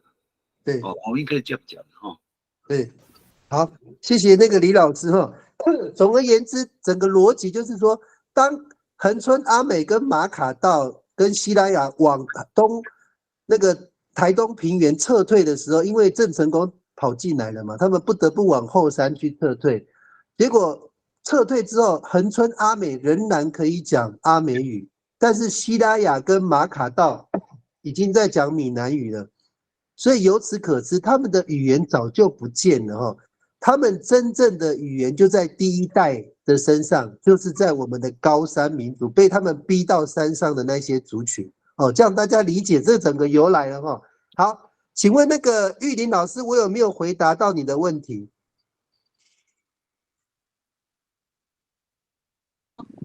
有啦，有所以这个在大陆的考古学为什么会找到跟台湾一样的基因，就是这样的原因。凯明，我有个问题。是佑寻吗？是啊。佑寻，请问你说。你刚说那个最先的什么泰雅族、布农族、什么塞夏、周族之类的第1代到台湾呢，可是跟我之前所理解到的那个他专家学者他们不是说台湾才是南岛语系的发源地吗？怎么又刚刚听你讲他们又是从中国大陆这边过来？那如果这样子照你这样子说，那阿美族他又是从哪边来？好，我一次回答你2个问题，你这个问题非常好那个我们台湾比较特别啦，台湾有台湾的主体性嘛，台湾有台湾的那个民族意识嘛，对不对？所以那个我们台湾当然是主体为主我跟你讲一个南岛语就是台湾是发源地这个概念完全是我们学者一厢情愿的说法你看看我们刚刚已经有验证的一个概念我们的黑潮你看我画给你看我刚刚不知道你前面有没有听我如果把这个黑潮的路径画给你看我刚刚都有看黑潮的部分，它的那个洋流的走向我有看。对，它不可能是由北而南这个是没有办法的事，它的走法都是这样，就是说我们要南下，必须要靠近中国这个沿岸才能够南下，我们北上的时候才会这样子走，这个是洋流的路径。所以你要这样子南下这一件事是不可能的事情。为什么？以过去的我们的船的无动力的，不是烧柴油的，不是烧煤的。我们以前的语言，我们以前的南岛民族是用竹筏在做它的航行的工具。当你没有动力的那个船哦，你不可能是用这样走的。你看，你从台湾到菲律宾这一段哦，就不可能了，因为你倒着走，你要控。我讲说倒着走是它那个洋流是时速50-60公里呢，你要怎么走？你用滑的都滑死人，累死你哦。所以这种说法哦，我跟你讲了，就是说，那就是逆行，不能逆行就对了。对，那是逆向，不可能，这个太困难了。所以我现在回答你第二个答案哦，真正的答案啦，你们参考就好了啦。我们看一下洋流的路径哦。一般来讲，洋流我把它放大哦。那个信燕有没有在？信燕还在吗？有啊有啊，还蛮多问题。我告诉你答案了哈。我们的洋流哈，冬天是这样子哈。这个是我们的冬天的走法哈，黑潮的走法，有没有看到？有。这个是冬天哦，然后夏天的走法是这样，有没有理解？逆向哦，这个是冬天的走法，这个是夏天的走法。好，我们有一个很有名的全世界的权威专家，有发现一件事哦，他用女性的 Y 染色体哦 ，Y 染色体哦，就是可以证明你跟这个人有关系了哦。他发现，我再把这个图缩小哦。Y 染色体哦，就是我们的洋流哦，是这样子，那个夏天是这样子流，对不对？这样子，冬天是逆向的，是这样子流。我跟你们讲，它的交汇点就在这。看到了没？印尼、马来西亚附近，印尼的下面这个整个印度尼西亚，这整段都是啦。你讲的整个这个印度尼西亚，这个全部都叫印度尼西亚，那么长。它所有的民族是从这边出发的，往北。这个，一个是往南到我们讲的到纽西兰。好，我跟你讲答案的了。我们的那个，我再缩小一点哦。我们的那个不是有一个民族吗？叫毛利人。是，他们是在纽西兰，对不对？对对，他们是往南的民族就对了，毛利人。他们到纽西兰，然后我们是往北的到台湾，然后我们最北，我们阿美族最北到哪边？我们下次再讲哈，到琉球。我们阿美族就是可能的神文人，就是琉球王国的那个后代。那我们的发展的源头大概就是在这个雅加达、新加坡的南边、印尼的南边，大概是这个位置。你是说是阿美族的部分吗？所有的南岛民族的发源地。可是你刚刚不是讲说它是从中国大陆那边泰雅、布农，那个中国我在讲，因为这个很复杂，我画这个图给你看哦。这个地方哦，我这个图我画给你看哦。这个东西哦，一定要有很多的证据哦，不能乱讲。我们的台湾的学者爱乱讲话了，其实你们听听就好了。你看哦，这个地方叫做百越族、百越民族，这个位置对不对？对，这个叫做南岛民族。百越族跟南岛民族的混血在这边。这个叫做百越族，我再画一遍哦。百越族，这个叫做南岛民族，他们的混血就在这边，在越南、泰国、柬埔寨、辽国那一带。对，百越族往下面移动，百越族是这样子移动的，南岛民族是这样子移动，这个是同态语系叫做同态语系。百越古越语就是南蛮啦，就是那个中国人讲南边的环纳啦，就是这个百越族。那这边是南岛民族，然后这两个一个是利用黑潮的力量往上，这个是用陆地移动的方向往下，他们在这边变成了一个两个语言混杂的地方。这个东西在哪边有发生呢？在台湾也有发生。台湾的这个往上走，然后这边的百越往这边走，那我严格怀疑排湾族就是这样诞生的。排湾族啊，排湾族就是百越族跟南岛民族的混血。排湾族。我现在是大胆的猜测啦，因为我刚刚讲泰雅，还有塞夏，还有布农，还有邹族。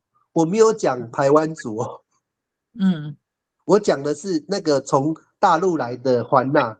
那现在我们是从南边来的环纳，我们是从这个位置南岛民族往上的，然后我们在大陆碰面了。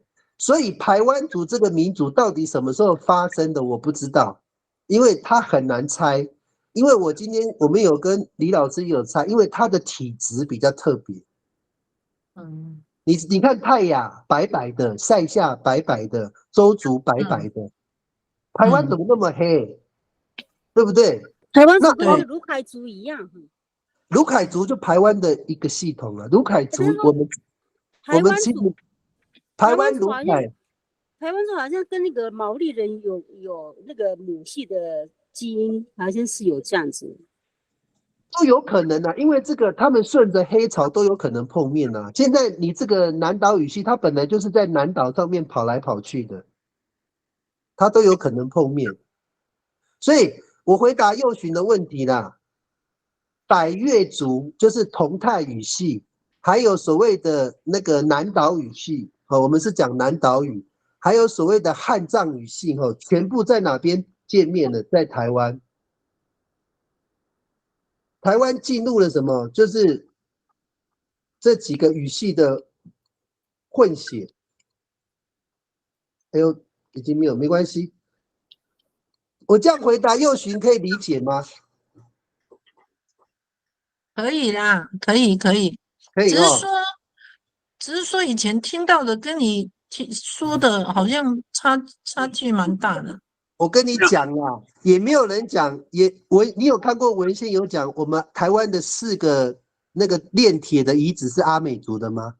有啊，只有一个啊，人家讲晋普遗址啊，他说是阿美族的啊。那13行是谁的？旧香兰是谁的？龟山是谁的？崇德是谁的？不是都阿美族，为什么他们不讲？对，都没有讲。那再来就是说13行的那个巴塞人是阿美族，他们知道吗？他们也不知道啊。宜兰的那个猴族、多罗美远族是阿美族，他们知道吗？也不知道啊。利乌西出口的那个多罗满人是阿美族，他们知道吗？他们也不知道啊。他们什么都不知道啊。请问你这些资料都从哪里来的？网路都找得到。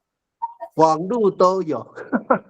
我跟你讲最近台湾的考古学它出土了很多遗址，你要把这些语言学、考古学、体质人类学还有历史把它交叉验证，你才可以知道这些东西啊。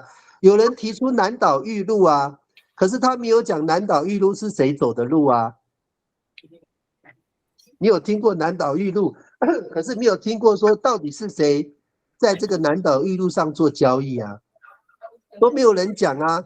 那我们现在的目的是说要让大家透过这个平台去讨论说，到底这些东西我们要如何让我们把我们的历史重新利用语言学、考古学、人类学、历史学还有基因学不知道前面你有没有听到我们的传说故事，就是说阿美族人有米田堡的血统，所以他进入台湾之后，他影响了达悟族跟卑南族的血统，所以达悟族有34%米田堡的血统，卑南族有21%米田堡的血统，排湾族有0米田堡的血统，排湾族0哦，我讲的是0哦，所以阿美族有米田堡这个血统是独特的，所以你在台湾看，只要稍微有一些比例的。请问一下，那个你说的米田堡是？不好意思，我之前没有听。米田堡血统哦，没关系，我给你看这个资料哦。我们阿美族那个有一个，我们是保育类啊，阿美族是保育类。你看那个图哦。你看这个图哦，我们那个阿美族的米田堡的血统是88.4%哦，事实上有到95%啦，这个样本比较少。雅美族有34%，卑南族有21%，泰雅族只有3%，塞夏族只有3%，周族1%。有没有发现这一些卑南、泰雅、塞夏为什么会有3-1？你知道吗？因为就是跟阿美族有通婚啊，所以。这个逻辑是这样子哈，我们可以透过这个米田堡的血统哈，去抓阿美族过去南岛那个丰田玉在台湾内销的地方。我再给你看一张图哈，因为你上次没有来嘛，我再给你看一张图，不过不知道看不看得到。好，你看，因为时间的关系哦，你看哦。那个佑群，你看这张图哦，你看左边跟右边，左边就是那个那个丰田玉在台湾有传播的位置哦。你看第一个，它传播的位置跟我们阿美语语言可以通的地方，是不是同一个位置？你有没有发现？有，紫色的部分。对，第二个你再看一下这个黄色的点点，有没有发现？黄色的点点，我圈给你，大概是不是在这个地方？对，这个地方叫什么？八仔族哦。我们看一下八仔族，我们怎么会把东西送到这边？你看一下哦。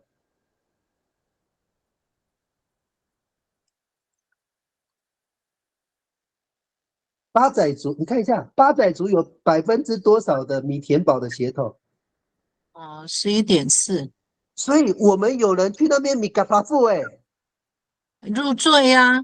对，但是我们这个路径是为什么会跟他们入赘？我们去跟他们交换丰田玉，这样你懂了哈？了解。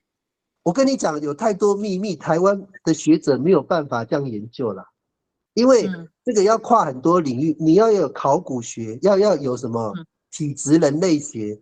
还要有这种，你还要知道米田堡这个讯息有没有？好了，因为现在我们这个其实很多东西可以讲哦，现场很多人一定很有。还有，我再提供给各位最后一个问题，有没有人还要问问题？最后一个问题，我要问一下，就是像你说那个丰田玉哈，对不起啊，老师，我先讲一下，但是丰田玉怎么说？泰雅族是他们祖先所挖出来所制作的。他说靠近他们的那个什么所居住的地方，他说这个丰田玉是在他们居住的地方所挖出来的。怎么会是他们的？那个我先回答你第一个问题哦，就一个问题，一人一个就好，因为刚刚还有另外一个，我们再开放。你这个问题很简单啊，他们那个叫支雅干那个叫支雅干遗址哦，支雅干遗址就在现在太鲁阁居住的地方。我跟你讲哦，3000多年前呢，那个泰雅族还在西边呢，还没有翻过山呐。那个时候他们还没有到啦，他们现在翻过来居住的那个地方，就是以前阿美族在采集丰田玉的地方。他们翻过山的时候变成太鲁阁族嘛，那个地方刚刚好是阿美族以前采集丰田玉，他们会以为那个是他们祖先采的啦，这个是一个错觉啦。有没有回答你的问题？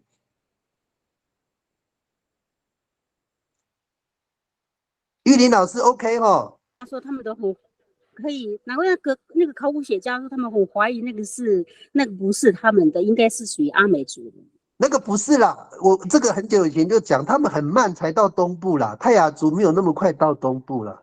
对，他们是那个明朝的时候，明郑时期汉人大量进台湾的时候，他们又往东边迁呐，不得已啊，就是反正汉人进来就把他们往东边一直推，一直推，最后他们没地方去，就翻山越岭排到台东啦、花莲了。对啊，那个丰田玉出土的时候，他们人还在西边呢。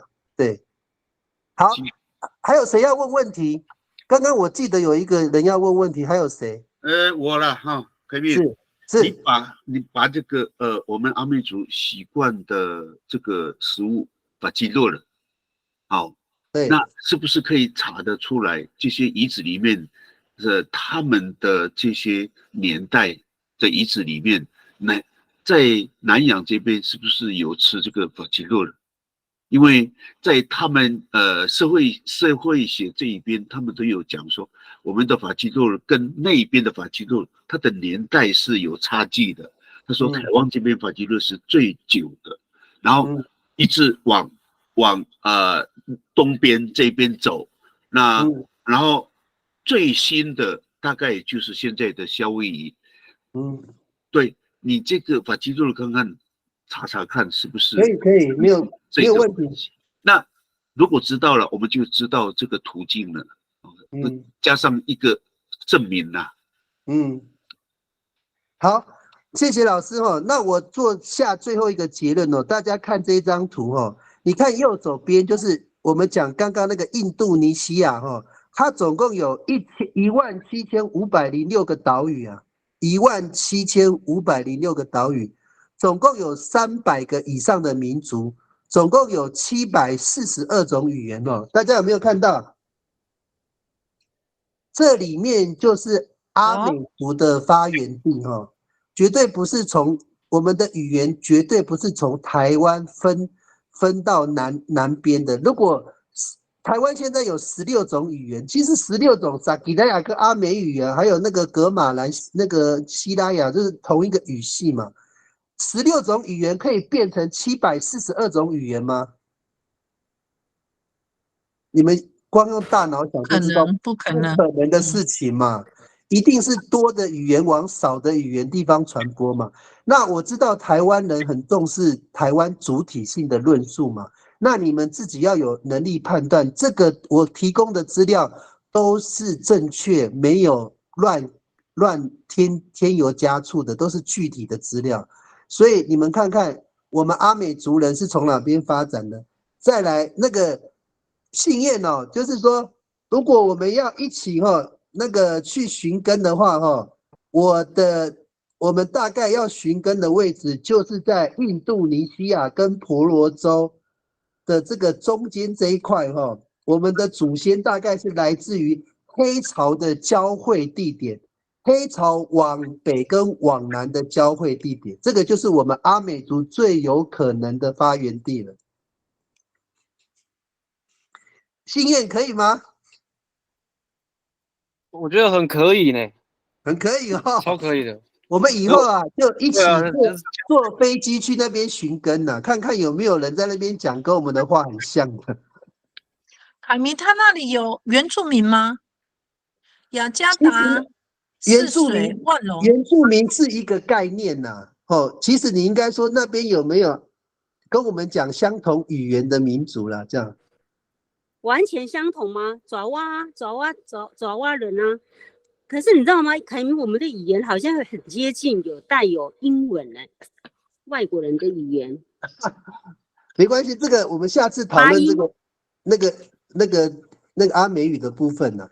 我们大概因为今天的时间的关系啦，我想各位应该对我们的那个我们的身世那我跟各位下一个最后的结论阿美族如果是这边发迹的他当然是那个时候南岛语系最厉害的航海家，你们要记住这一点，我下这个结论，阿美族是那个时候南岛民族发源地区最厉害的航海家，才会把船开到台湾跟琉球。好，以上那个我请那个李老师帮我们下个结论。